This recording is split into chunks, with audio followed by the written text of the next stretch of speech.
ევროკავშირის საქართველოს ბიზნეს საბჭოს ორგანიზებით სემინარი ჩატარდა. მეწარმეებს ევროკავშირთან ვაჭრობაში სატარიფო და არასატარიფო ბარიერები გააცნეს.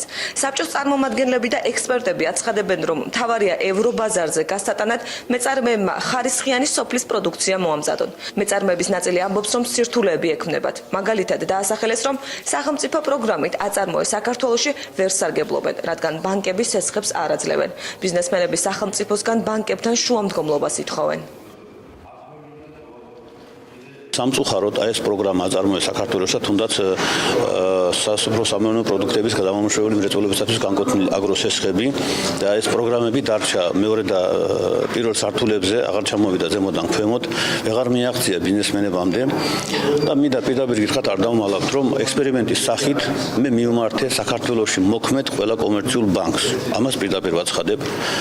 ვითხოვე $2 მილიონი შესხის, 1 მილიონიც 600,000 300,000-იც არც ერთმა ბანკმა არათუ შეღავათიან აგროსესხი და არათუ პროგრამის ფარგლებში, არამედ კომერციული სესხიც კი არ მოგვცა.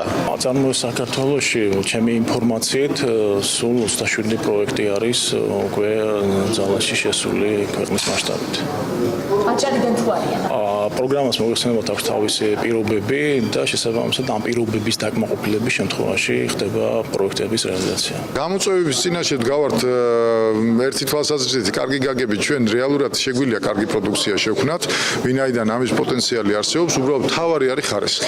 თუ ხარისხი არ ექნა, პირდაპირ გეტყვით, მაშინ ევროპის ბაზარი ერთგვარად იქნება ჩვენთვის რთულად მიღწევად. ძალიან მნიშვნელოვანი მოვლენაა ის, რომ ტარიფები გაუქმებულია საქართველოსა და ევროკავშირის საბაჟო ტარიფებს რაც შეეხება, მაგრამ იმდენად მცირეა ის რაღაც, ასე ვთქვათ, ელემენტარული ბარიერები, რომლებიც მაინც დარჩა, სულ ცოტა ბარიერები, რომ ისინი გავლენას არ იქონიებს საბოლოო ჯამში საქართველოსა და ევროკავშირის შორის ვაჭრობის მნიშვნელოვნად გაზრდაზე.